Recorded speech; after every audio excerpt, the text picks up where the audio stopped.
Well, with that, I guess we are at the half-hour mark, so thank you so much. How's microphone audio? I realize I project, so if that's annoying, if I'm yelling at you, let me know. But thank you. Appreciate the few, the proud, the elite here wanting to come hang out and join the party. Look, if you're looking for the Puppet Masters workshop, create your own fake persona, you're in the right place. And look, we got an hour and a half together. And I think hopefully there's some fun stuff to go through, but it's really up to you. And if you're all right with it, I'd love to lean in on you as to, hey, what are you most interested in? What do you want to chat about? What should we go through, etc. Awesome stuff is you all have your laptops, so if you'd like to play along, you are encouraged. Totally don't have to. I'll just do the show. I'll do the dog and pony show, do the spiel, but we'll still have some fun along the way. If I may, I gotta ask, because I don't know the level, experience, skill set of the audience, if I could do like a quick round of questions. Are you all familiar with a virtual machine? Sort of, kinda? Yeah? Cool. Are you familiar with like Linux? Sort of, kinda, maybe? Okay. And again, if the answer is no, that's okay. This is a safe space. But that's available if you're interested, and we'll chat about it a little bit more kind of as we're getting into this. But look, I avoid and ignore usually the obligatory like introduction, the who am I, the credibility slide, because I realize no one really cares. But look, my name's John Hammond. For my day job, I work as a cybersecurity researcher at a spot called Huntress. They do managed cybersecurity for a lot of MSPs, or managed security providers, and small mid-market businesses. So we're hunting for hackers, we're looking for malware, we're doing a little bit of research, understanding vulnerabilities, exploits, and all that. But if you all would like to chat about that, we can do that. But with that, we can keep cruising. And we'll get things started. Look, I wanted to try to make this hands-on and accessible for you. And again, if you'd like to have a little bit more of a curriculum, or a little bit more of a structure, a little bit more of a style, you're welcome to jump in to a domain that I put together here, nameyourpricetraining.com. And I say that, not that there is a price tag, and that it is literally free. You can choose, you can type in, oh, I want it for $0. If I may, a little bit behind the scenes, there are a whole lot of either like content creators or folks, and I have a YouTube channel. It sounds kind of silly, right, to say out loud. But hey, when we're trying to get education, when we're trying to get awareness and messaging out to folks, a lot of folks do this as like a course. And that's odd and peculiar, but a option that I want to try to tackle that with is with sort of the pay what you want, or pay what you can, or literally name your price. So this is the budding beginnings of that. I'll be the first to admit, and you, lovely four, get to be maybe the first kind of run through if you wanted to see that curriculum. There is a new coming to life sort of training platform that is in beta launch this week, and I'm one of their close buddies and close friends, so if you had any interest, you could dive in to nameyourpricetraining.com. There should just be a simple Google login if that's easy for you. If it's not, again, this is totally optional. But the Puppet Masters Workshop, if you want to click in on that, click the yes, I'll press the free button. That will let you get to see a little bit more of the quote unquote curriculum, if we might call it that. But at least, the very least, the structure, the outline, digging into what we will dig into in our hour and a half today.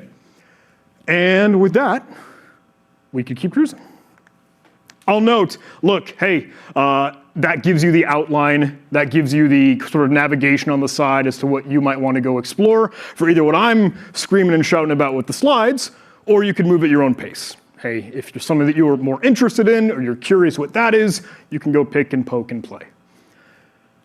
A little bit of a synopsis, what we are, what we're doing, the abstract, obligatory stuff, and if you'd like, these slides are all available there for you. So again, hey, choose your own adventure. If you wanted to go speed run, look ahead, or if you're bored to tears, hey, anything you're up for. But that's available on Google Slides and an embedded link there, so I want to make sure you have that if you're interested.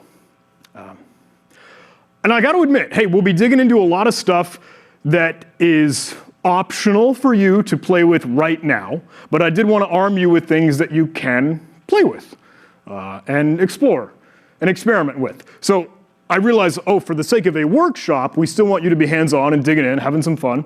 But I will note, look, I'm going to give you bunch of toys. They give you a bunch of little Legos, little building blocks, puzzle pieces, and you may choose, if you'd like, to kind of, I don't know, go see what that does, where does that fit, et cetera, et cetera.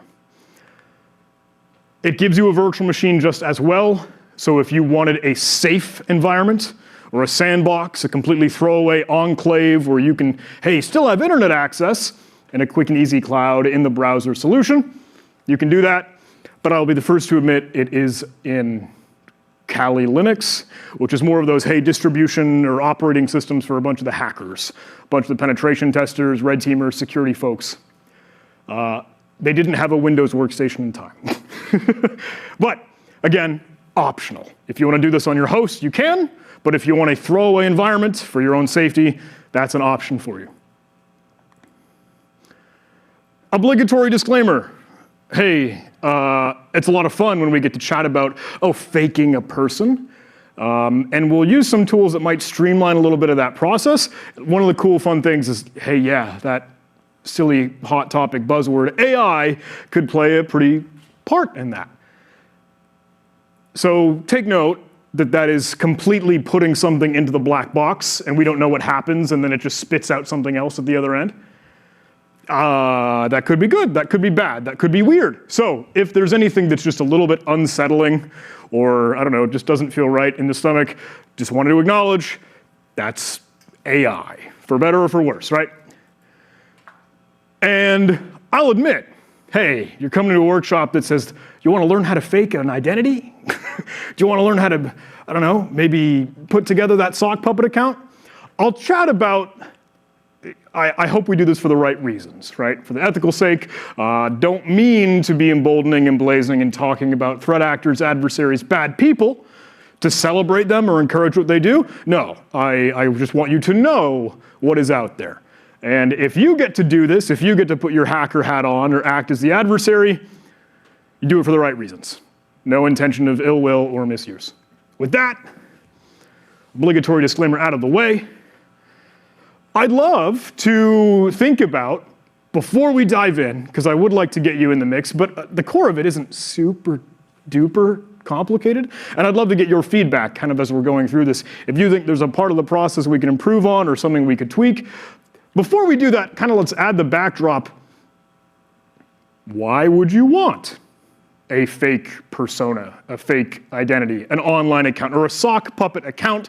And that's what we call a lot of those that could be used for research. Hey, just, I don't know, having a covert identity that you can go do your discovery detection work with, be a detective for a bit, or, I don't know, you might go on the offense to fight back against scammers or, hey, folks that have that ill will and maybe, I don't know, you ride a gray line there, but the taste of their own medicine to a certain extent.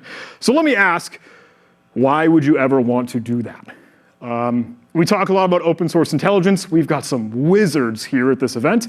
Bellingcat, some of the top dogs, right? Army Cyber Institute, really smart, incredible folks, and they might do some of those spooky, squirrely stuff. I don't know if any of you in the room are in those buckets, but something we can think on. Maybe you will feign a recruiter on LinkedIn to source and collect information or chat with individuals to see what they might be willing to share if they're a mark to a certain extent.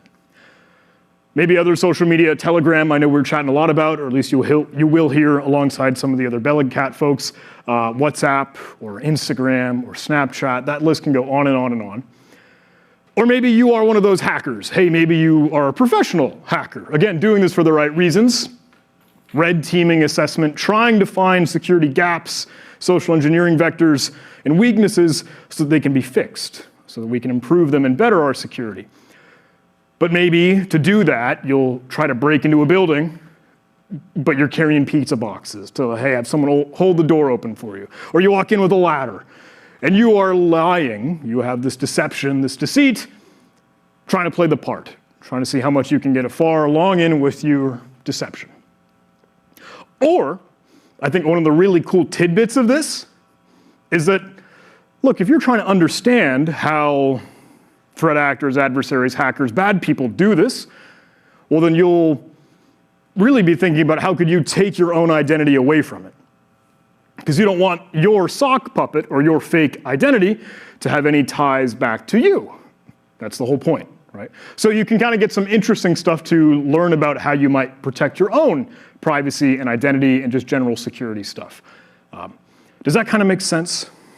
Yeah, tracking. Am I forgetting anything? Are there any other reasons where you, I don't know, did I miss the mark on why you wanted to stroll into the workshop? Well, I teach on the subject. Nice. So I'm interested in just explaining to my students how this all works. Cool, thank you so much. I'm happy to hear it. And look, I, again, want to be totally transparent and forward. Like, I'm happy to learn from you all just as well. So if you're thinking, look, that process could probably be improved, please don't hesitate to school me too. With that, I think it is also even another fun thought exercise when you think of trying to create a fake persona, a fake identity, a fake person. If you, again, don't want that to be attached to you, you don't want any ties as to your own persona, then, well, it shouldn't be any of your stuff. It shouldn't be any of your data. You don't want to use your name, obviously.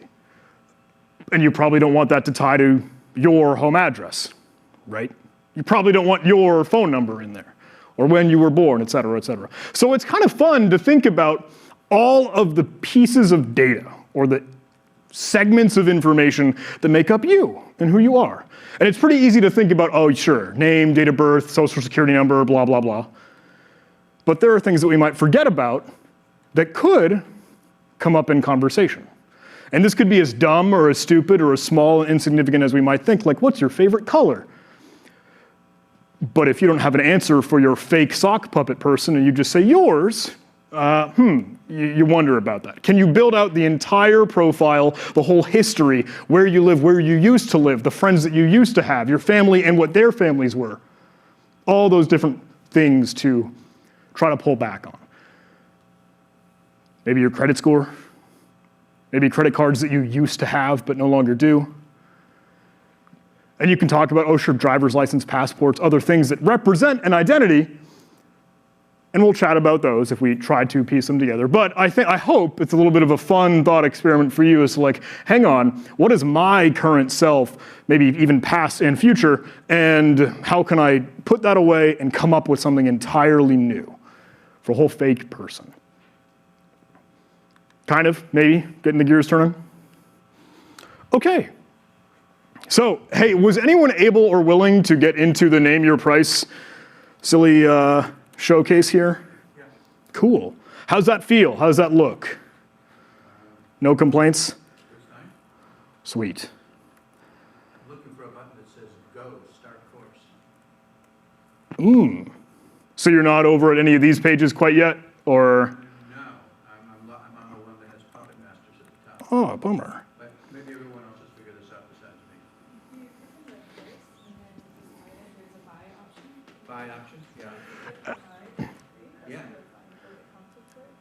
Oh, I thought if I clicked buy course, I'd have to buy the course. And I'm so sorry. Yeah, and I don't mean for that intention. I didn't want it to be any inclination of a price tag. Did want to make sure, hey, this is all free and for fun for you.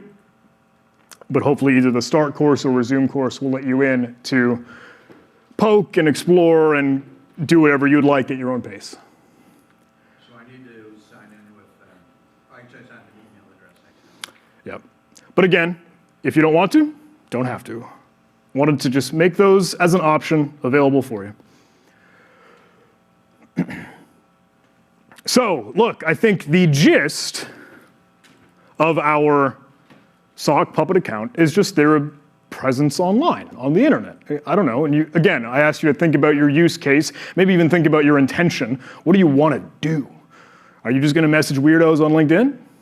Are you going to stroll around on the dark web? Are you going to try to talk to hackers on Telegram? Framing that helps you kind of figure out what the pieces and components that you want. But to be even able to create those accounts, you need to look like a person. So you have to put together this online persona. If anyone would like to, I wanted to make you look as real, quote unquote, of a person as you can. So I thought, well, let's just put together some Google account. That's pretty easy. I don't know if you have a Gmail. I don't know if you have a Yahoo, Hotmail, whatever. I have a Gmail, personally. And I know a lot of people that have a Google email or a Gmail account. So if you're using Google Chrome as a web browser, they offer you this sweet, kind of small, simple functionality to open up a new profile.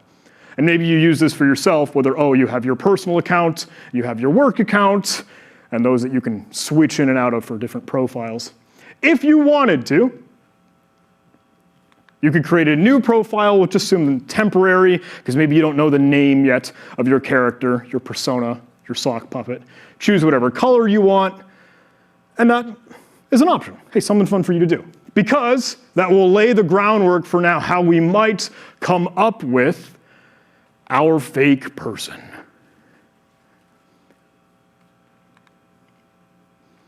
Question is, how do we come up with that? Like, we could arbitrarily choose, I don't know, my name's John. Maybe I could choose a Joe. Maybe I could choose a Jill. Something silly, I actually like to use names that do sound like my own but are not. Because Dawn, if I'm on a phone call and if someone were to say Dawn, I'll naturally perk my ears up to that and I'll respond and know that, oh shoot, my character is supposed to be in this conversation. I use Don Hamilton when it's not John Hammond. So silly, small, stupid stuff. But if you can't just pull out of thin air this persona, this identity, this ID, and again, all of those components that you might have to think about, it's silly, but seriously, there's real stuff out there that speeds up this process. This is silly.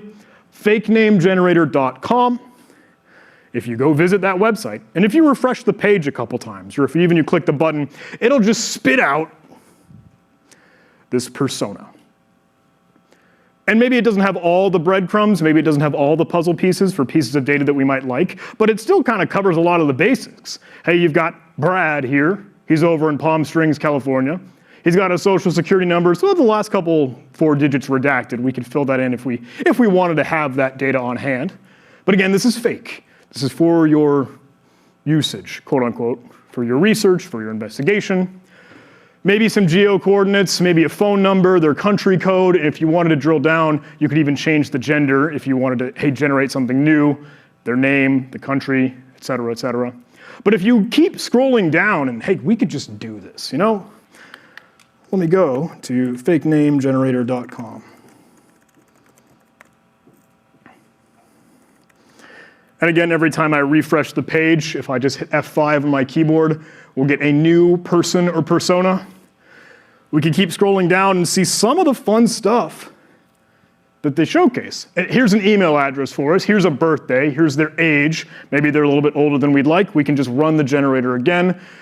Or you just pick and choose the cherry pick stuff that you'd like. Maybe a username, maybe their password, maybe even a website for themselves if they have a blog, if they have a portfolio, finance cards, employment job, past occupation we can fill out, et cetera, et cetera, et cetera. Have folks seen this before? Excuse me, Yeah. it says here that logged in users can view full social security numbers?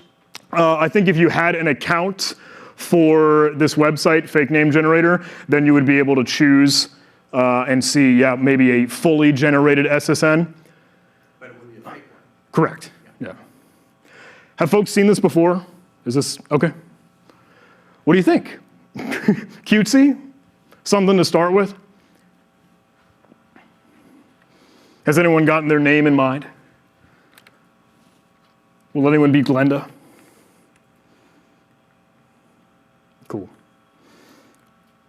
So, because you are on Google Chrome and perhaps in a new Google profile that you just created for yourself, and maybe you chose, hey, I'll be Glenda.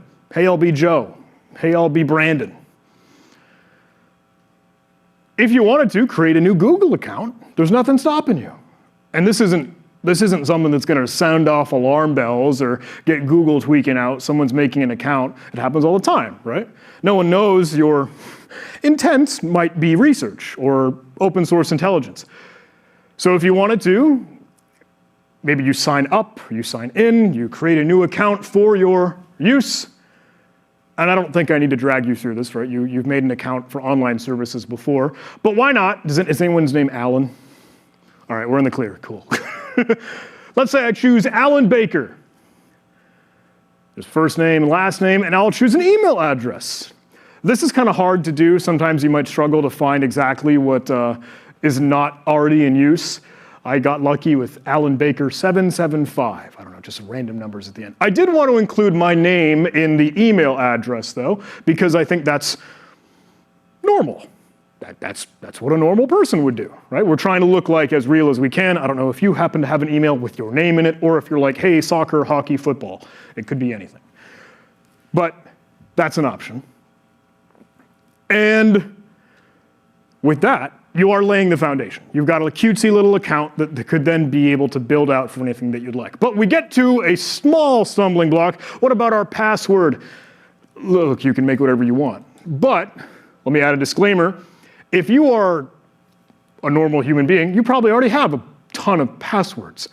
How are you going to remember, keep track of even yours, and then your fake persona? And maybe if you had multiple different sock puppet accounts, like, shoot, I want all of those accounts and that things to be sort of managed smartly. So we'll talk about that in a little bit, but you could create a strong password. For the moment, something that you might be able to come up with off the top of your head, but we might change that in just a little bit. And then crap. It needs a phone verification. Now what? We need to tie it to a phone number, and we don't have one offhand, and we've got almost sort of a chicken and the egg problem here, because shoot, we still kind of need a SIM card, and maybe we could use our own real phone number. That's an option. And I got to admit, I'll be totally transparent. That might be the first thing to do just for the sake of keeping things moving. But we'll change this as fast as we can after the fact. If anyone, and I'm genuinely asking you all, if you know a good way to rapidly get a phone number quick and easy available to you before we create this account, maybe you just buy a SIM card, but that probably takes an ID. Maybe you get some unlocked phone, we'll chat about that. But I know this is a stumbling point. We'll clean it up after the fact, but maybe for the moment, I literally just type in my number and then get the confirmation code, and then I make the change later on. I'll be the first to admit, maybe that's not the most ideal, but it does keep us cruising, and then we can clean it and change it after. Do you want to add a recovery email? Maybe. You could put in your actual personal one, but wait, hang on. That's another tie back to you. Maybe we can just skip it. You don't have to. So say I've made my Alan Baker, and I was willing to, for just a single moment, slap in an actual phone number, like my own, to be able to get the verification code and say, yes, I am a real person, but I'm not super duper happy about that. Same thing that we did with just the password that we randomly chose, but we know that's going to be one of many in the future. So use a password manager. I say this as like a cybersecurity guy, right? And I don't mean to be like ragging on you, being a jerk by any means, but I don't know if folks are already doing this. Is anyone? I won't do that actually now. But look, if you aren't using a digital password manager for your own stuff, I would recommend it. And if you spit together this fake identity, might be really, really helpful in trying to keep all that sorted. There are tons of different options. I personally use Passbolt. I used to be on LastPass. The breach was a thing. We can chat about that if we want any opinions or hot takes on the LastPass breach.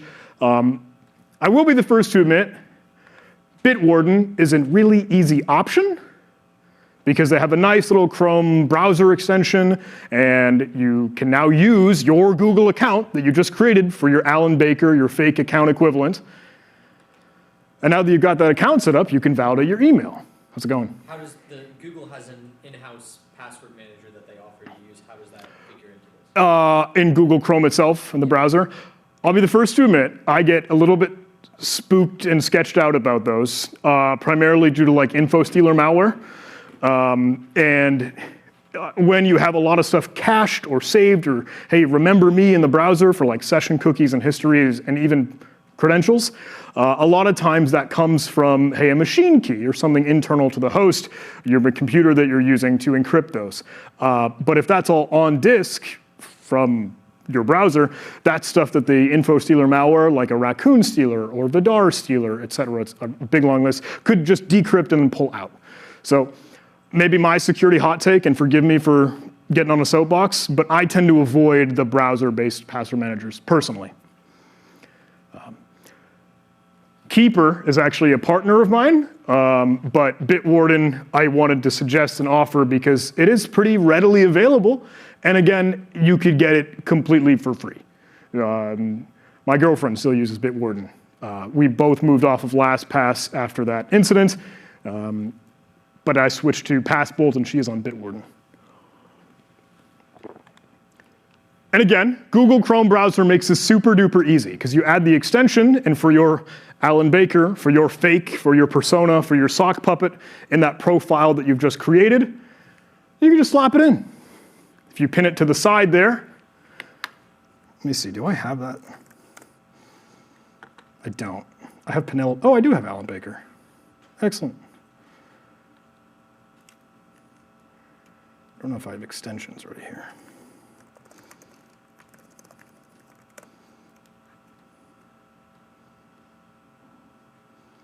They offer their page, and Chrome makes it available.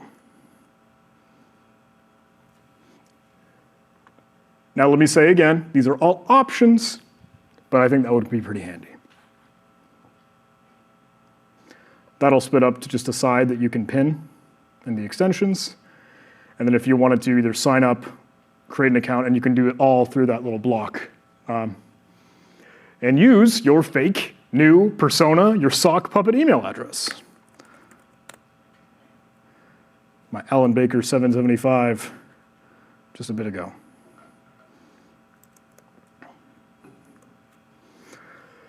Cool, so that potentially solved the problem of passwords, and that, okay, that can generate a strong, complex, 128-character password. And I'm sorry, I probably should have talked a little bit about that. The use case of password managers beforehand. If folks aren't familiar, right, hey, that's to randomly have something created for you, different for every service. It can be ungodly long, it can have emojis, it doesn't matter. And that way you don't know any of your passwords. If someone were to hold me at gunpoint, ask for my password, I couldn't tell them because I don't know any of my passwords. A couple conversations on if that's a dependency, if that's a single point of failure, if that's a risk and threat on its own. What if that were to get hacked? Yeah, I know, but I do think pros outweigh the cons. We could riff on that more if we wanted to. Password manager, good. That solved one problem, but what about our phone number? Has anyone ever heard of TextNow? I like TextNow a lot. If you wanted to, you could go visit it, textnow.com, visit the webpage, and it is basically phone calls, texting, genuine, general phone operations, just easy over Wi-Fi, maybe over a service, cloud capability to do that, and you won't need a specific SIM card or some solution to it. I think it's great. But it has a couple stipulations, because if you were to try to create an account, if you were to try to then sign in as Alan Baker, let's go see if we can walk through it.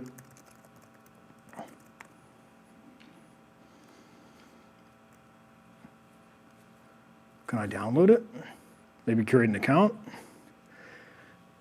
Dang, it kind of requires getting even the sign-up process all done through your phone, like Android or iOS. So not ideal, because again, we don't want to use our actual phone.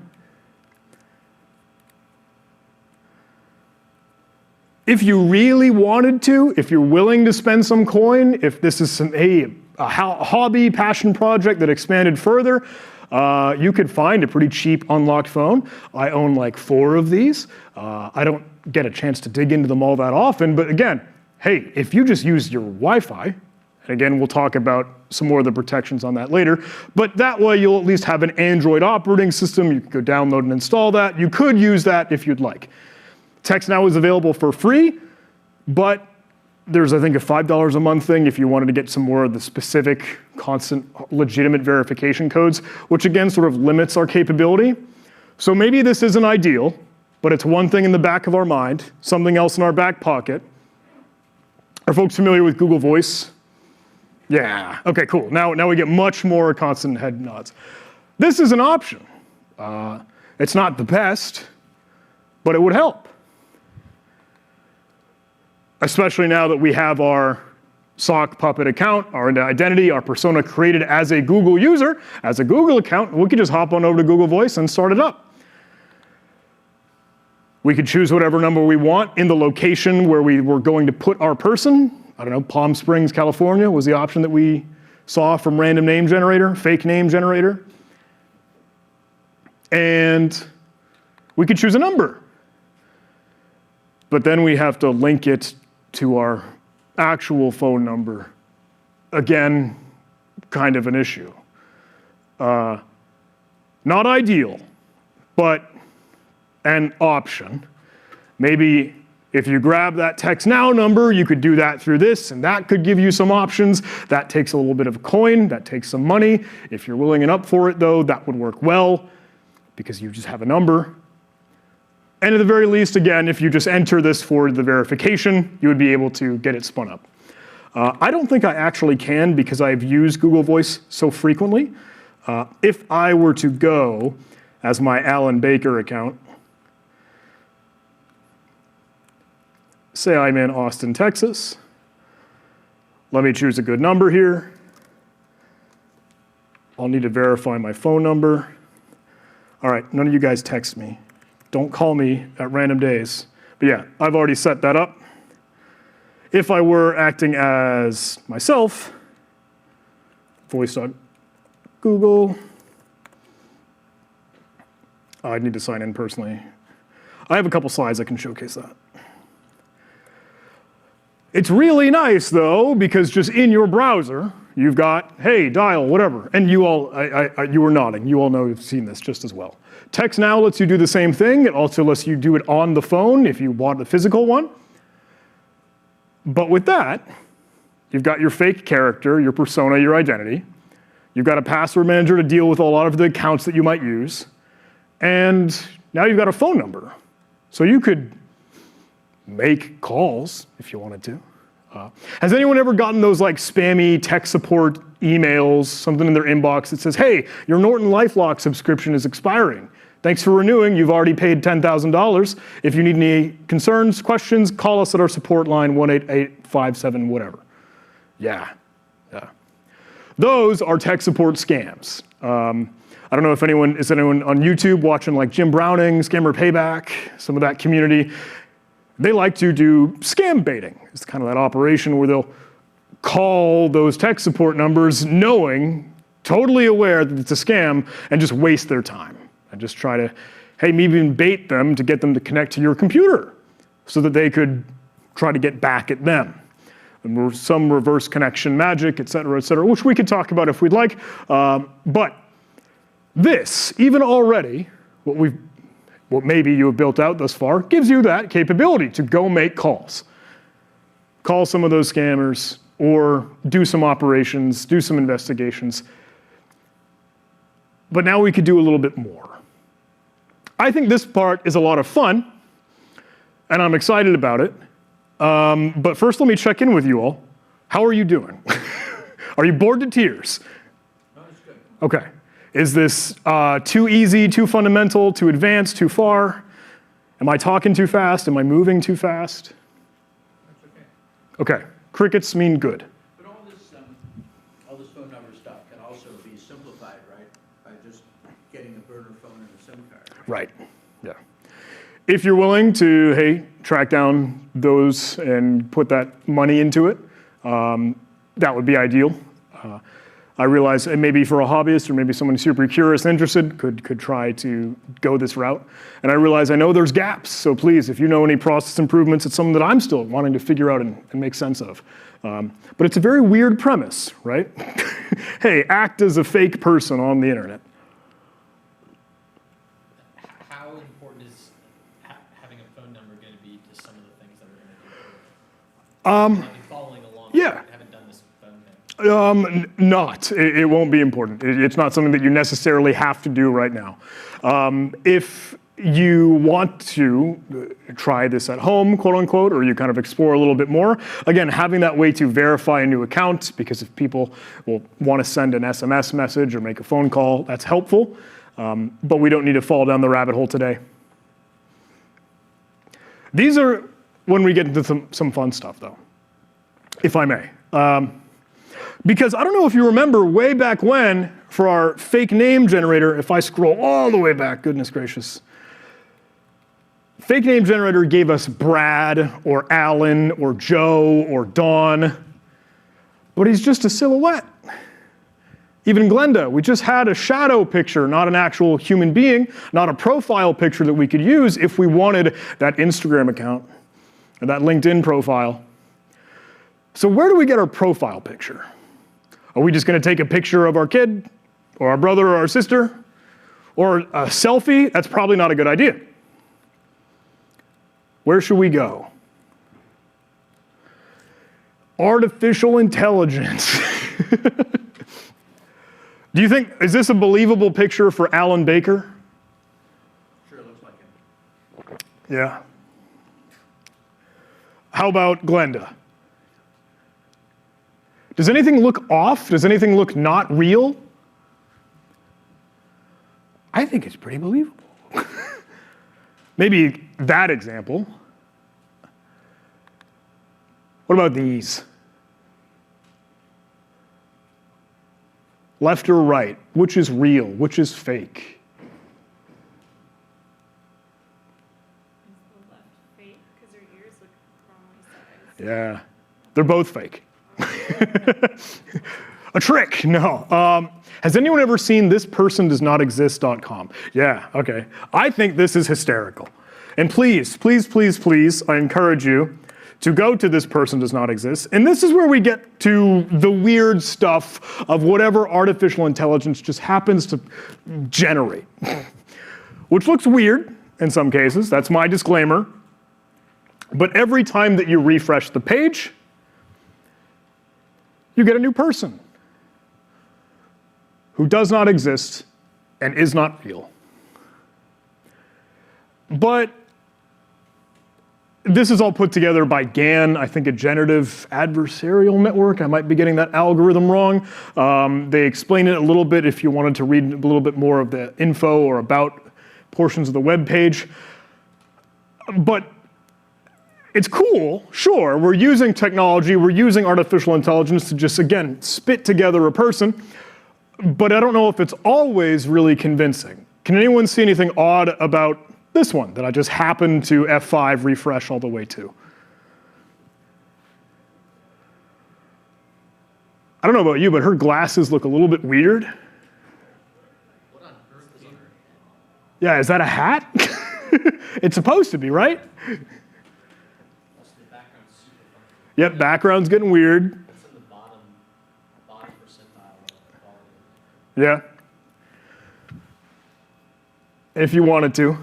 Again, refresh, just have some fun. You can get some really funny looking stuff. But yeah, what is that supposed to be your friend? Just like turning into a demon over on the side? I don't know. But if you keep cruising through this, you might find something that you think, like, that looks pretty good. I don't see any deficiency, I don't see anything wrong, I don't see any peculiarities, no idiosyncrasies. Hey, maybe this could be Dawn Hamilton, or again, whatever your persona of choice came out to be. Something that you might consider, now that we've got our capability of a phone number just as well, if you make some calls, is this person going to sound like what they look like in this fake potential profile picture? Maybe not a young kiddo.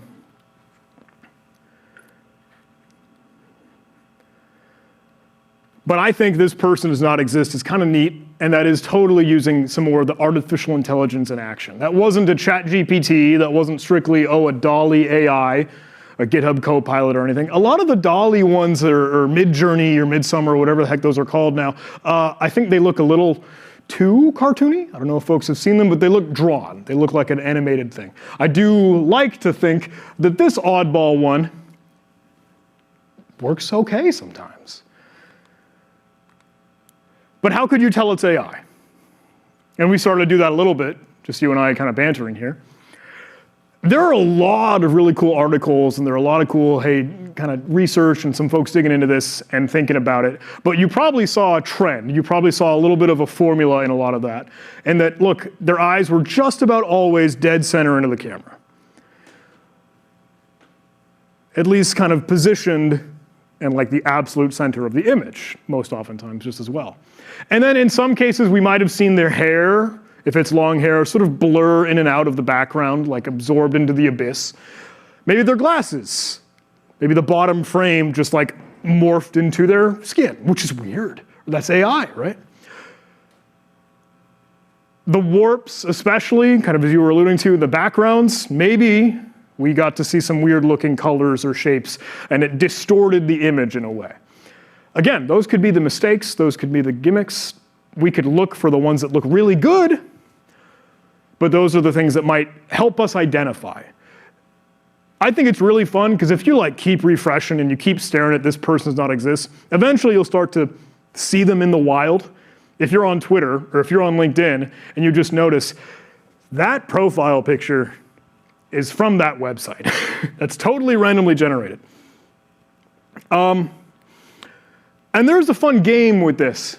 I wanted to show you a couple more of the others that just look odd and strange. Maybe that hat is doing odd things. Her fingers look like something is wrong.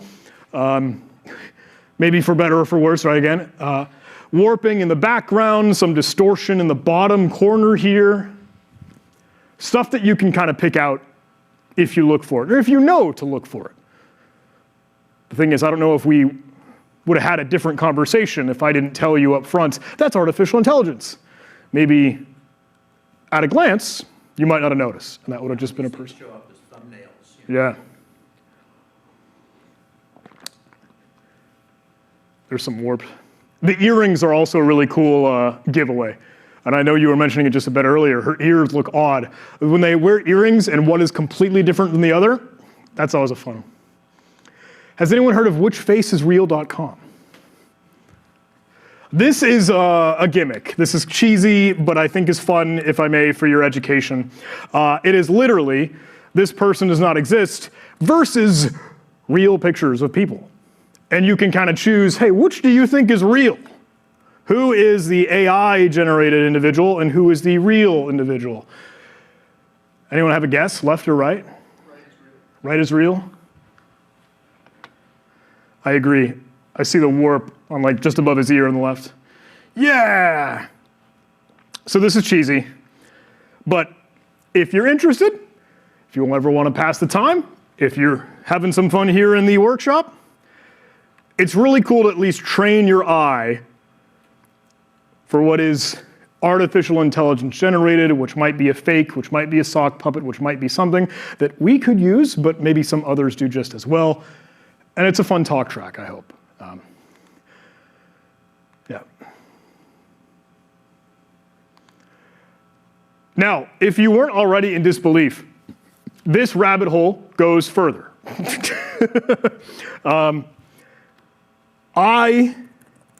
Again, maybe this is totally just my bias, maybe just my interest, but it's more than just, oh, this person does not exist. You could get a cat, randomly artificial intelligence generated, or even like an Airbnb rental, or maybe some, hey, silly cartoon anime stuff, maybe questions or resumes. That's kind of handy, actually. If we're trying to think up our LinkedIn profile, ooh, what if we could just spit together a resume without any extra thought? Emotion, vessel, drawing, lyrics. Lyrics, I'm interested in, and I know it sounds silly, but if you are working with your social accounts, you know when sometimes people just post song lyrics for what they're listening to? You could totally automate interaction, engagement, communication on your social network just by grabbing stupid lyrics. Bottom of the barrel, but it keeps your account, your sock puppet, kind of alive to it. There is a lot of silly stuff here. I especially like this horse does not exist. Automobile, maybe you could fake some pictures of your car if you ever needed that in some operation, some conversation, some investigation. You could get weird stuff. But seriously, if you are curious, go and visit This X Does Not Exist, and then you could go track down all the stuff you might be able to generate. Eyes, voice, house, mountain, campsite, street view, airport. Are there any of these we should take a look at? Should we generate a cat or a horse? Let's see if the cat works.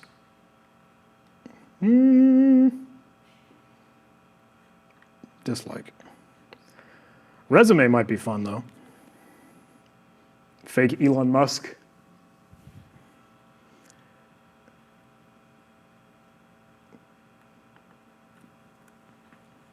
Worthwhile. But again, I realize that's not super elite. It's not super, hardcore hacker, complex, zero-day vulnerability exploit. This is just stuff that's already out on the internet. And you might be able to use as some building blocks, as some puzzle pieces, to think about, again, the scenarios that you might find yourself in, or your sock puppet fake created account in, if you're on a phone call with a scammer and they want to know, hey, what bank do you use? And you say, are you driving to the bank? They ask you, like, hey, go get gift cards at some location. You could pull up a stupid picture from a street view and say, look, yeah, I'm on my way. Or something to help convince, which is, again, any of these breadcrumbs or pieces that we might be able to use. Lyrics, resume, house, blah, blah, blah. But it's easy with this, right? Okay. Has anyone heard of 11 Labs? Oh.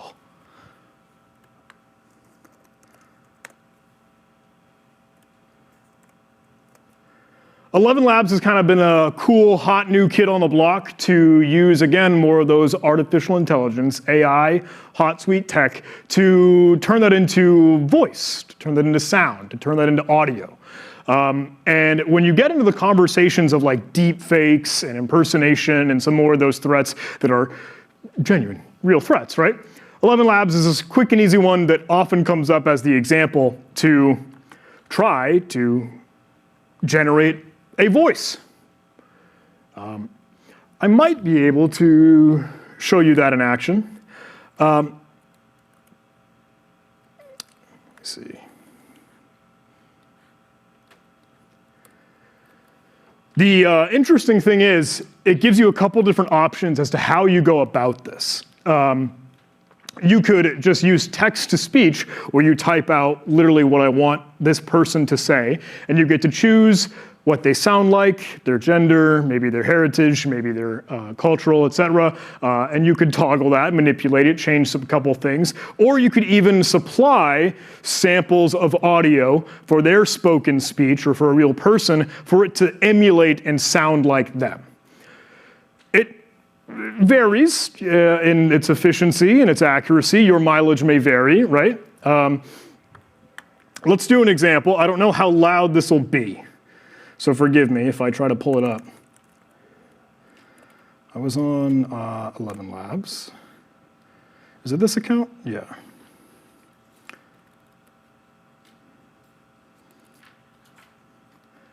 I don't think I'm through the speakers, which is probably a good thing. I would like to release this with the Snake promo this coming Friday, March 3rd. Does that sound like me? I know there is a ton in the cooker right now, so I can edit this one if need be. Kind of, sort of. The promo would be higher priority. I would like to release this with the Snake promo this coming... Kind of, not really. A couple of their chosen options, rather than just myself, or things that they have already pre-made. And again, you could choose, do I want an individual to be American, British? Do I need any sort of accent? Do I need any sort of setup here? Bill was one that I tested a day ago because I realized when I played with this, it was about a year ago, truthfully, and I wanted to know if they'd improved in a lot of that pitch, a lot of the sensational stuff that it might do. So here's Bill. Still work well? I am trying to figure out if 11 Labs has made some improvements over the past year. I mean, that sounds like a person. An option. Again, let me fall on my sword here. 11 Labs does cost some coin. I've used a couple characters of my plan, but I would need to buy if you really wanted to dig into that. But if anyone's interested. I'm interested. Yeah. On their front page, they have like other languages. Like, what is that? Is it? Because I would, if possible, I would love if you could just test like one of the Russian or Ukrainian examples or something. Maybe, yeah. Looking for literally not English, correct? Yeah, not English. I mean, just Russian or Ukrainian, because I know those languages and I'm curious if I can hear it. Let's see if it'll let me. Do I need a bill? 11.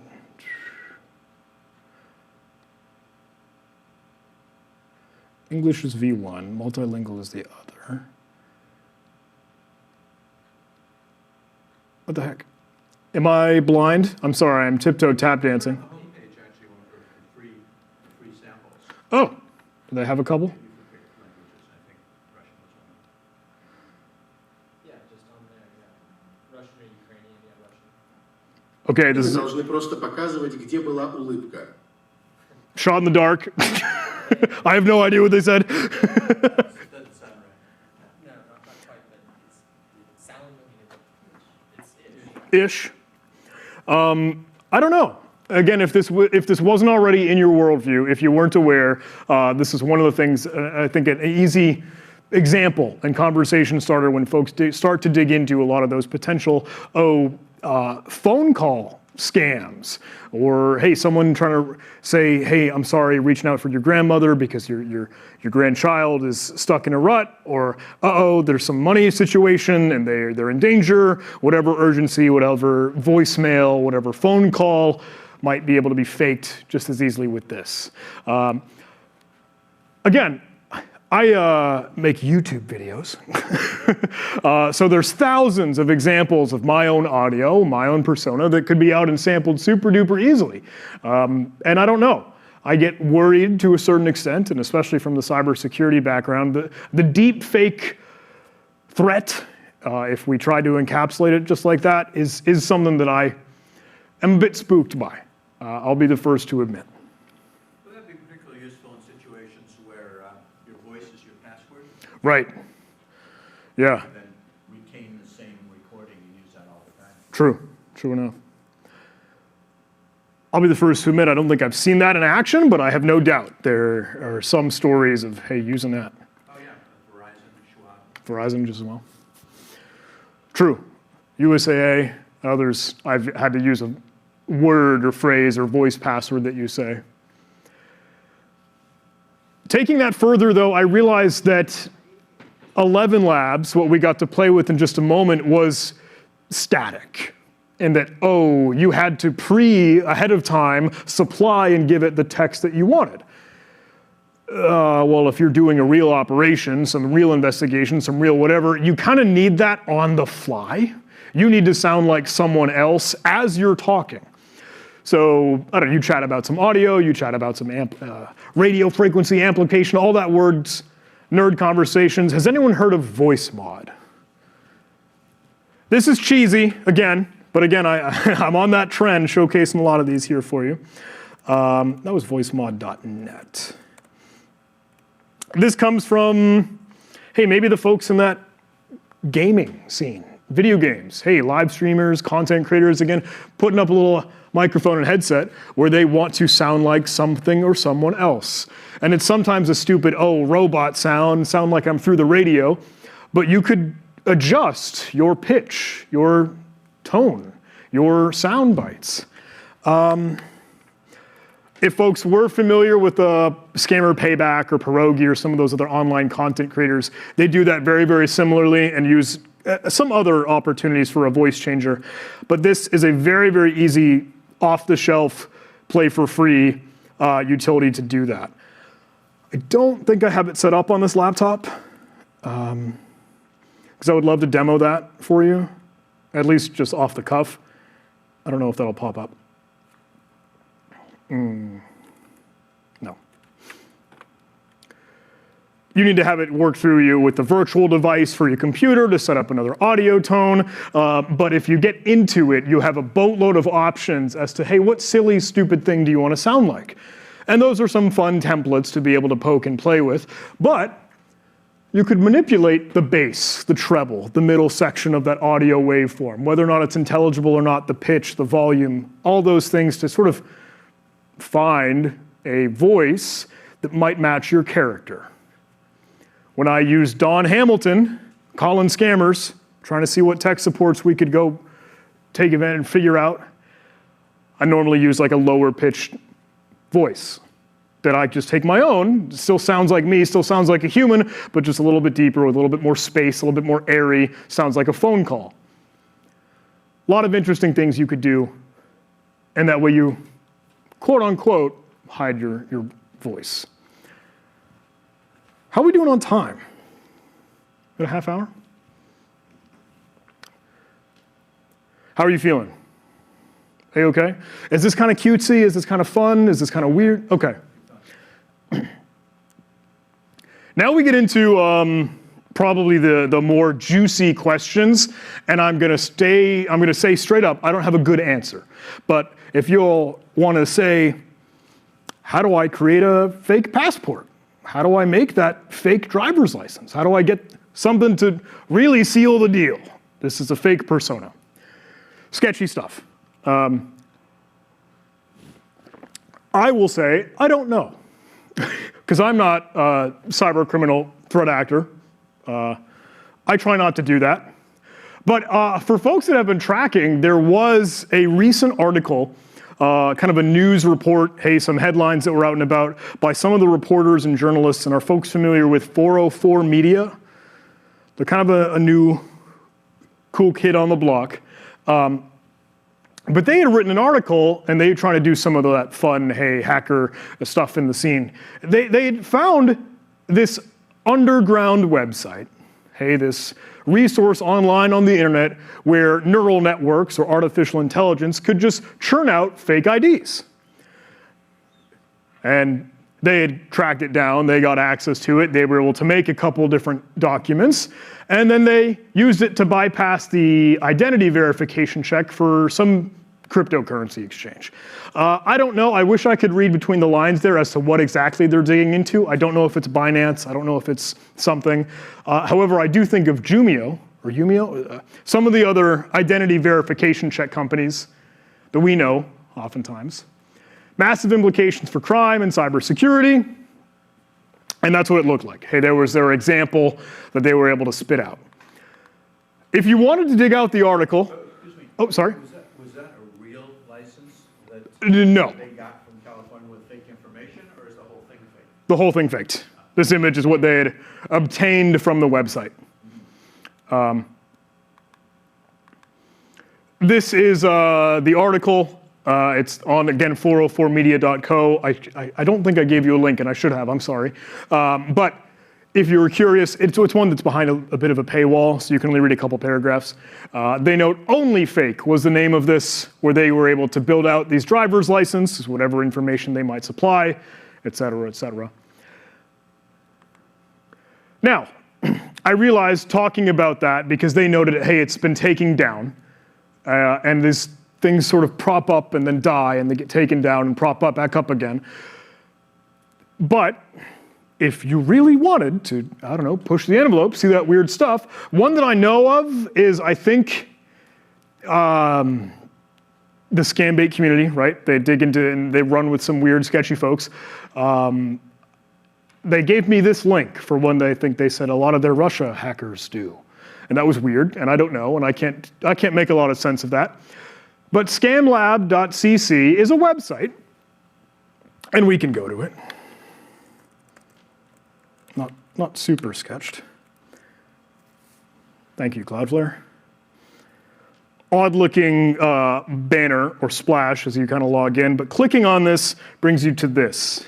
Is anyone familiar with this one? And I'll ask you, Roman. I don't know if this is one that you are aware of or know to be a fraud or et cetera.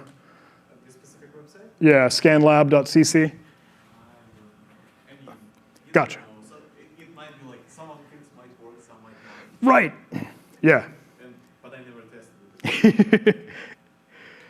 And I would love to make that point just as well. I have never tried to buy one of these or any of these. I don't know how to do cryptocurrency stuff because I just don't want to know. But this one's kind of wild, at least for the sake of showing you that this stuff exists. Say in the USA, we wanted to spit out a little bank statement, maybe a business incorporation certificate, an ID card, a military ID card for dependency stuff, maybe a passport, et cetera, et cetera. Resident cards or green cards, bank statements, bills, birth certificates, business licenses, cars, checks, credit cards, et cetera, et cetera. This requires a login. I believe if we wanted to, we could just buy one. Let's create an order. However, this will tell me I need to add some Bitcoin. So yeah, likely needs an account to kind of track that.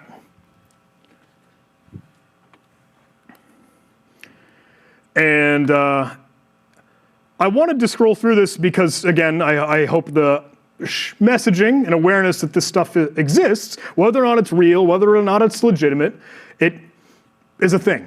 If we wanted to get into some driver's licenses, I think it's kind of fun. Hey, we're over in Texas. Let me see if I can pull any of those out. If it will expand, I guess not. That's a bummer. Did I not click it? There we go. Let's find Texas. We could create an order as we clicked previously, but they do offer an example or an EG. So there's our fella Jordan, I guess.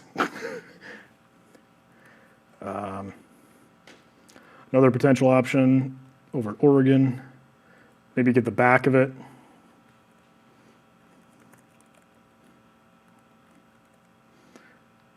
Yeah, the back. Now again, take with a grain of salt. I can't say for certain. I don't know, but I wanted to put it on your radar. You could explore their about section or, hey, maybe their support to get an understanding of what they're chatting about. If you wanted to get a demo Japan passport, that's apparently free.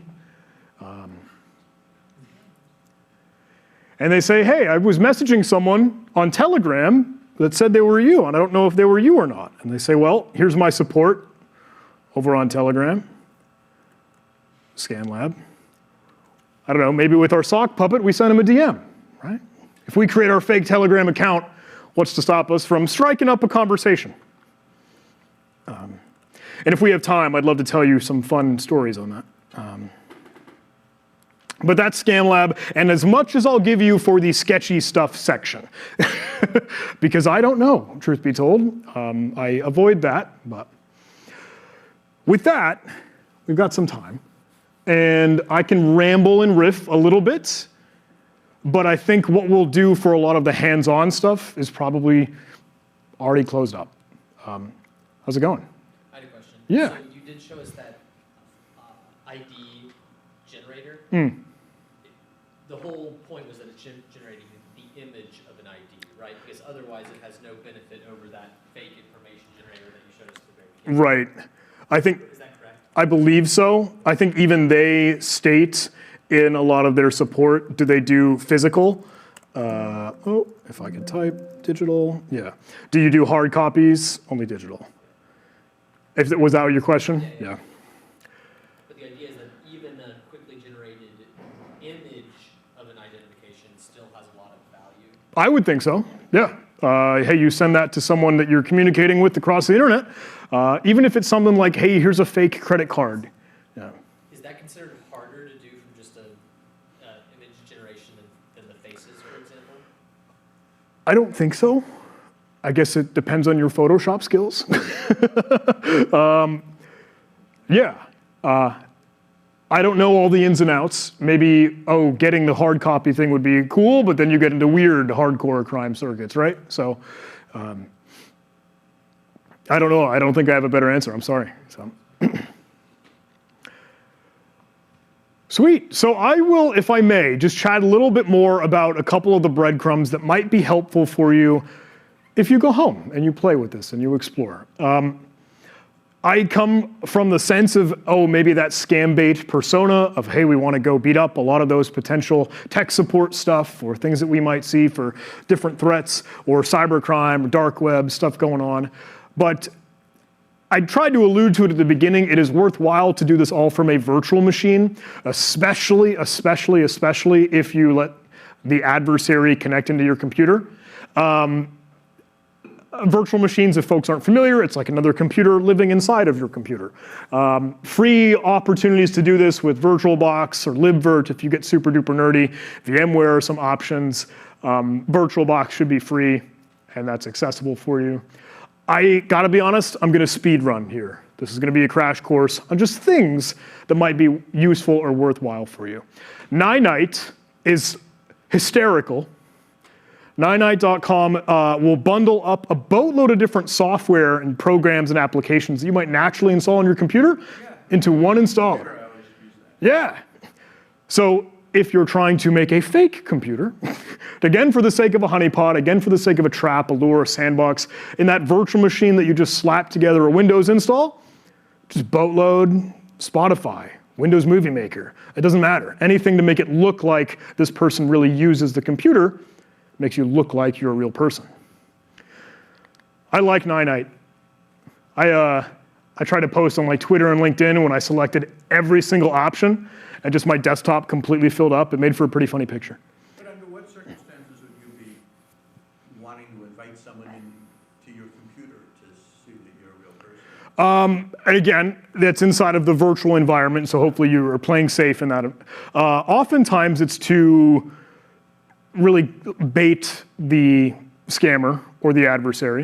And then you would have him come into your virtual machine by TeamViewer or something? Correct. Oftentimes it's TeamViewer, AnyDesk, UltraViewer, Screen Connect. The list goes on and on.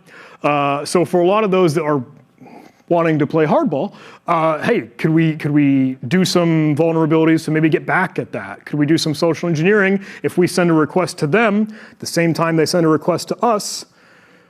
You start to get a little bit clever.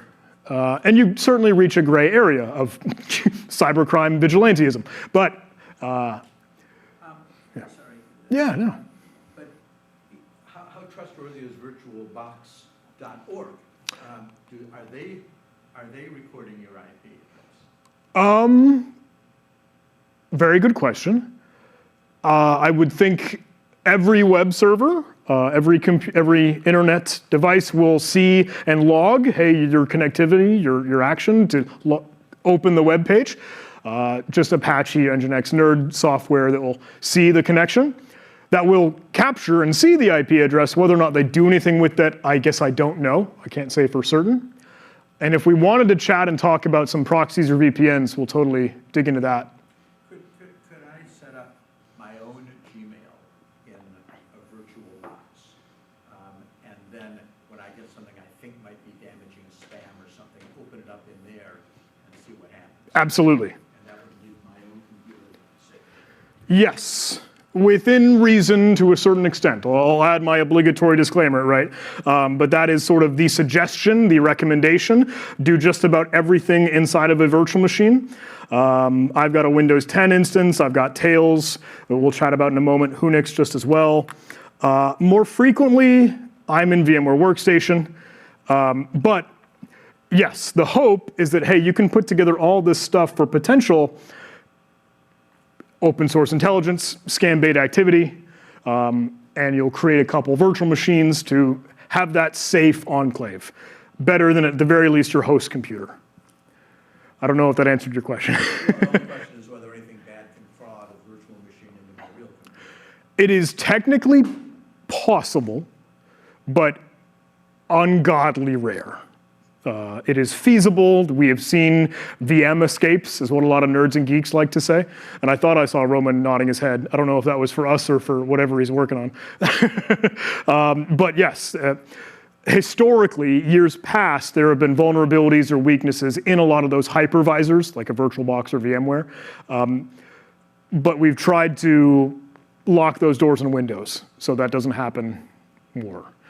Again, possible, but very, very, very rare. Like small fraction percentiles. Are folks familiar with Tails?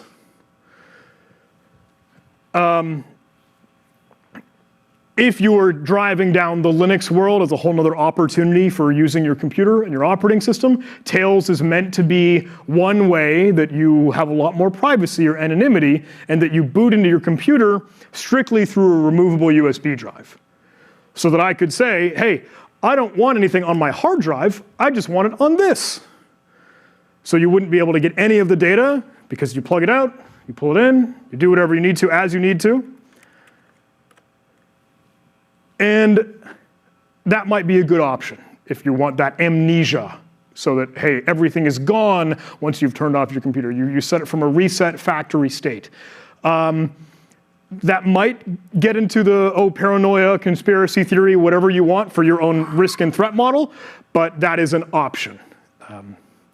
Again, I'm sorry, I know I'm doing a crash course here. Proton VPN is probably the VPN that I would recommend if anyone is interested in. It is Swiss-based and you can get it for free. I have that hooked up and available right now. We could just fire up Proton VPN. If I were asked the question, hey, what VPNs do you recommend? I don't think you really oftentimes need one, but that's an option. Yeah.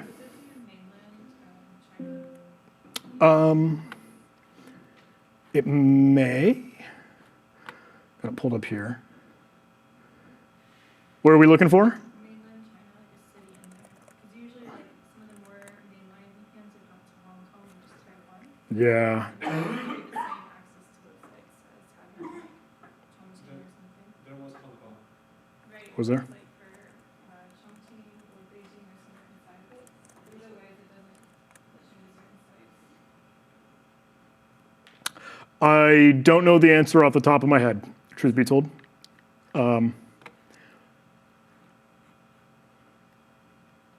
Right now, that instance was on the free tier. I used to pay and then it had lapsed. But if you subscribe, I'm not sure if they give you a couple more options. Okay. Yeah. You would have made it easier, I think, for small Google. And one thing, if you aren't worried about the location specifically, but you're worried about the reputation of your connectivity, this is kind of a dumb hack. But if you're willing to do it, if you just hotspot from your cell phone, like, hey, I use Google Fi, right? But you could just say, let me spin up a Wi-Fi network for the 5G, 4G data connection. It'll give you whatever IP address that they tend to happen to use at the time, and it's trusted and pretty good, high quality, clean IP address. There is genuinely an IP reputation that you might have for how you connect to the internet, and that'll give you an arbitrary one, and you connect through that. So now you're going through whatever Verizon, whatever AT&T, whatever your data cell phone provider is. That's an option. Is anyone familiar with DigitalOcean? Is anyone familiar with Vultr?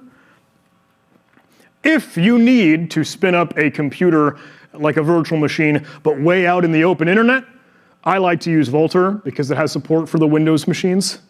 DigitalOcean usually just use Linux. Again, crash course, speed running through that. Are folks familiar with Tor? Yeah, kind of, yeah. Tor is supposed to be, or at least oftentimes, most frequently blended and mixed in with Tails, that other distro that we were chatting about, and that it's the Tor router, or the onion router. So the way that you connect to the internet is through layers, like an onion. Hey, you bebop from one router to the next, to the next, to the next, until you hit an exit node, until you finally get to the server, or the website you wanted to go to all along. The packets just kind of keep getting bigger and bigger, and then as it travels through, it unravels the next piece to get the next destination, to get the next destination, hence the onion idea. This works just as well for a potential proxy. Granted, you rely on your exit node as the final gateway, but that's worthwhile. ngrok, I won't drill down into. Squid Cache, I won't drill down into. That gets a little bit nerdy for clever stuff that we might want to do. I know I was rambling on my soapbox for using password managers. I will also whine and complain, use a hardware token. You don't need to do that for your sock puppet if you don't want to. Maybe it's helpful, maybe it's nice. But look, if you know that you're starting to do some spooky, squirrely stuff with these little characters you've created, these fake identity personas, you are probably going to get yourself maybe into some hot water. So if you want for your own security, it would be worth investing in some hardware tokens. Question about that. Yeah. I've been thinking about this for a long time. Okay. But what's your experience with it? I'm always afraid I'm going to lose the key and be off in some other country and I've lost my key and then I'm screwed or I never can't even get in my email. What's the story? I honestly try to keep this close by. I'm trying to pull out my keychain and how I just get into my house. Here's my YubiKey right there. So you're right. It is, again, a single point of failure. It is, hey, just the opportunity if that went away, if you lost it. I don't know a lot of the recovery opportunities off the top of my head. It's just because I try to keep that as close with me with my normal work that I can. So I don't know if that answers your question, but Yeah, I'm just worried about backup. yeah, You could lose your keys and those sort of things can happen. for sure, absolutely. It's really worthwhile, and I could harp on that for just a second, is that if you can try to get a biometric scan just as well, so the fingerprint, the little dot in the center here will scan and make sure that's my fingerprint.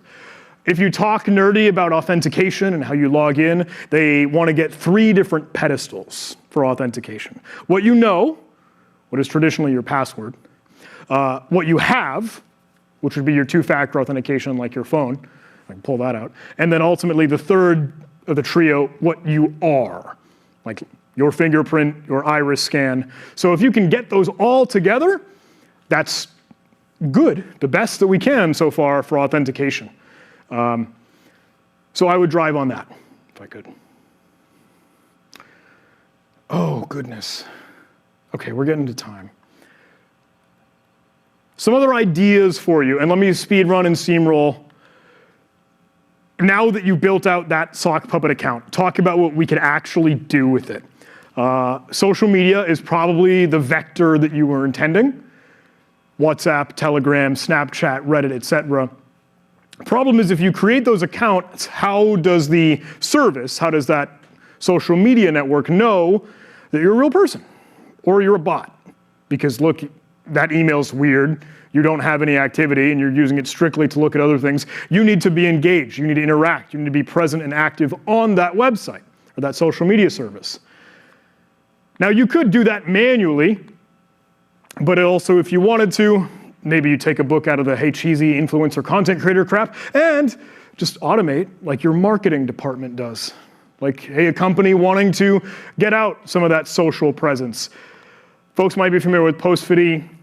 I used to use this. Buffer is what I use now for staging, scheduling, setting up posts. And this is when you can harken back to your AI lyrics generator or the nice mountain view generator. Nothing wrong with slapping that up on Instagram. Nothing wrong with slapping that up, whatever. For other nerds and geeks, Zapier, really incredible for automating things just as well, connecting a ton of different applications. I'm going to cruise through this N8N in a similar fashion. If you're a programmer, if you're a developer, that gives you a little bit more access to your server and your computer. I wish I had given you more on those, and I'm super duper sorry, but I realize we're up against time. So let me tell you some of the more fun things you could explore. Understanding that's weird, right? But has anyone ever seen maybe some YouTube channels or online activities that suddenly just start live streaming crypto scams or cryptocurrency stuff? Maybe an individual that wouldn't ever had before, or different Telegram things, malware, dark web, cybercrime, etc. If you just go to YouTube, and we could do this right now if we wanted to, but if you were to search for live streams of Elon Musk, you might get some legitimate things, but you'll also find a lot of stuff that has a QR code available to scam over recycled footage from them just doing a podcast or doing some sort of show. And it'll include a link with a lockdown chat, so you won't be able to enter anything. But say that you wanted to go to spacex3.com. Very dumb, very stupid. They say, hey, if you want to be part of this project, this initiative, we're doing a giveaway. Just give us your cryptocurrency, your Bitcoin or Monero, and we'll double it, give it back to you. Absolute garbage. People might fall for it. You go take a look at that channel, maybe you were to look at their community posts or their playlists and you realize that's not SpaceX at all. That's not Elon Musk, that's not Tesla. We could find other stuff that we wanted to. But if we went to SpaceX3.com to see this crappy, dumb crypto giveaway, again, it's a scam, but they give us a little chat icon. and that's real. I don't know if anyone's ever tried this, but you can message them. And they might spit back some arbitrary, hey, here are the rules of our giveaway and project and process. They'll give you some Bitcoin addresses, again, to try to steal money from you. But you could keep sending data at them. You could still keep chatting with them. And you could use your sock puppet account, Alan Baker, I don't know, Glenda, whoever you created here. And if you wanted to interact and maybe send them a canary token or something to take a look at their IP address or see if they'll download a file. You could literally attach a file. You get a little bit creative, but now you at least have a little bit more security to be able to do that, not as concerned. These were the Norton LifeLock scams that I was suggesting. We could call numbers.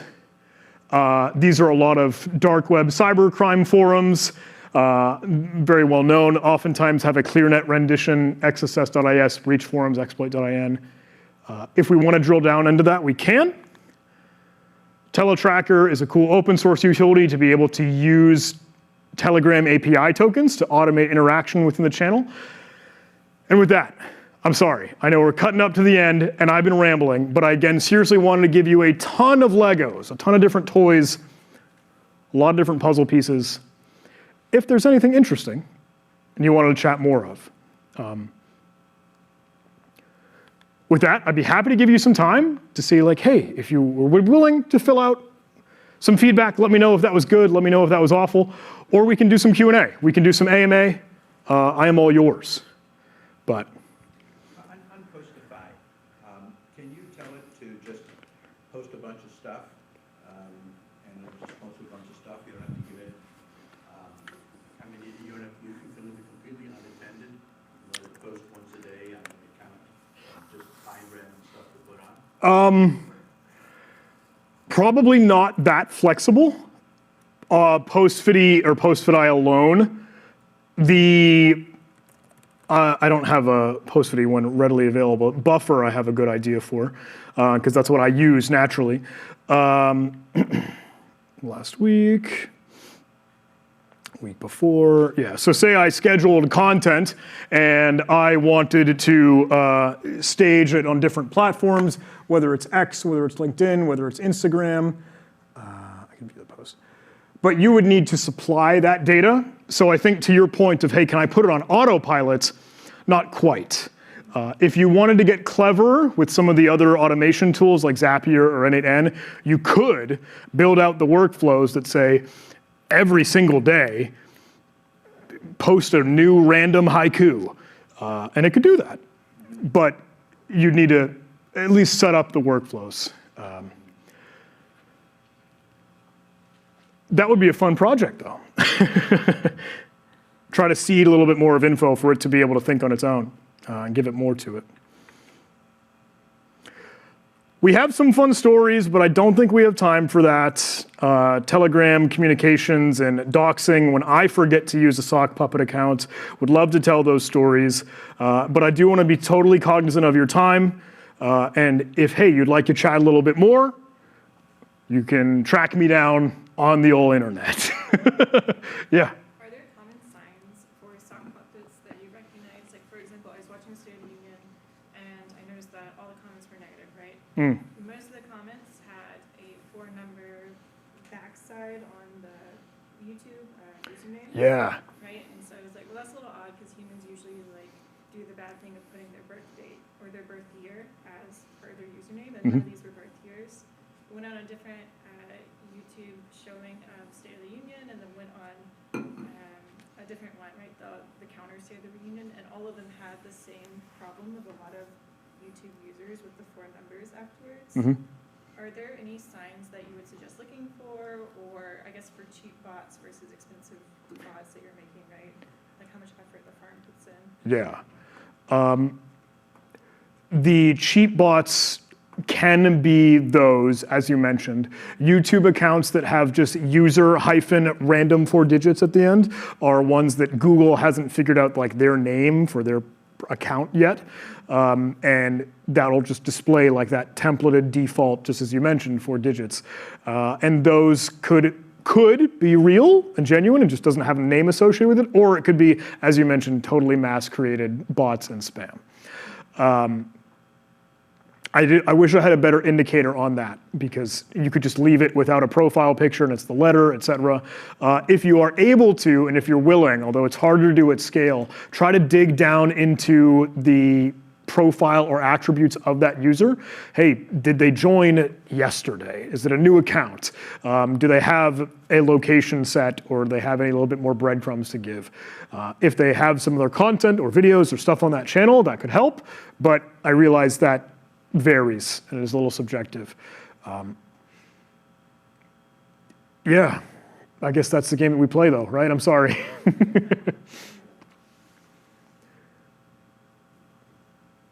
I would be interested in hearing those Telegram stories Okay. you just mentioned, if there's still time. Yeah. My work is related to Russia and Ukraine. And Nice. It's really big over there, and so I've thought about setting up some sock puppets to do some. So, okay. If I know we're getting to the end here, so if you all want to bail, if you all need to run, I don't by any means want to hold you here, but there are some extra fun stories if I could try. Finn, when I screw up, and when I make a mistake, and when I have fall on my sword, and those potential OPSEC fails. So cybersecurity work that I do at Huntress is for a lot of that research, a lot of that malware, a lot of those hacker threats. And there was one new, hot, sexy tooling that was out on the dark web. Quantum Builder was the name of some toolkit or framework that would allow you to take any payload or any malware and sort of bundle it up into a Windows shortcut file, like a little icon on your desktop when you try to click to go Google Chrome or go to Skype. It's that arrow-looking thing in the bottom corner, but you could put that into anything. So the Quantum Builder was out for sale on the dark web, and they had their Telegram support, just like we saw with ScanLab RU, etc. So I reached out to Telegram Quantum Software Support, and I said, hi, where can I purchase the Quantum Builder? And they say, hey, we can complete the deal for you. If it's okay, I accept Bitcoin or any other crypto for 7% to cover exchange fees. And let me add more context, if I may. You had noticed, just for a quick moment, that I tried to share a whole lot of cybersecurity research. And with that, it comes from the YouTube channel, which has a sizable, if I may, or at least a decent community following. And it's put a name on myself. Now, here's the thing. I forgot to change that name on Telegram. So Quantum Support, this threat actor, says, hey, nice username, knowing that I just presented myself as John Hammond. Whoops. So I tried to dance with this and say, this is embarrassing. Fall on my sword. I probably should have had some better Telegram OPSEC and changed my name. And they say, look, honestly, if you're the real deal, I'll give you the builder for free. You can have the tooling, and I'll even sprinkle in maybe some sweet details for you. The timing's spot on. I'd be surprised if this doesn't work. And he says, good work. Keep up what you're doing. Very weird feeling. And he says, look, if it is genuinely you, I'll give you the builder, and I'll even give you a little bit of sweet sauce, some extra info on the underground cybercrime community. And I'm like, okay, I don't want to step on any toes here. I know this is weird. But I'm going to need some kind of proof to know this is your identity. He says, I don't know how you're going to do it. And I'm just sitting at my desk, and I realize there's a sticky note, an index card beside me. So I write, hi, Quantum. Just send him a stupid picture. I probably should have had a sock puppet, right? I probably should have had an account that was safer and not really myself. But he says, that's enough. I get it. And again, we're leaning into this. I'm laughing and memeing with the threat actor and hacker adversary. And so this is hilarious, by the way. This is funny to me because he says, look, I'm about to log off. Can we chat tomorrow? Can we chat some other time? And I'm like, again, yeah, I'm just grateful for this strange opportunity. We can do whatever you want. And then he comes back the other day, says, look, I'm busy, I'm taking flights, my team is handling all the customers, but I do want to make sure that I give you the white glove VIP experience. So I want to handle it personally. I'll throw in a couple hacked Telegram accounts. I'm like, okay.